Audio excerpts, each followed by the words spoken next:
Women's premier league 2026లో మూడవ match అనేది Mumbai Indians women's versus Delhi Capitals women's మధ్య జరిగినటువంటి మ్యాచ్లో ముంబై ఇండియన్స్ ఉమెన్స్ గెలుపొందారు.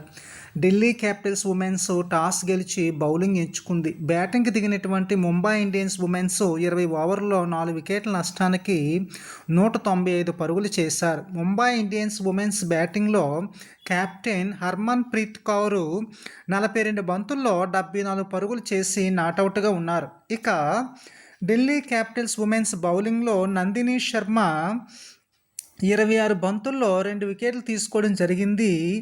తర్వాత బ్యాటింగ్ దిగినటువంటి ఢిల్లీ క్యాపిటల్స్ ఉమెన్స్ 19 ఓవర్లో 145 పరుగులు మాత్రమే చేసి ఆల్అవుట్ అయ్యి మ్యాచ్ ఓడిపోవడం అనేది జరిగింది.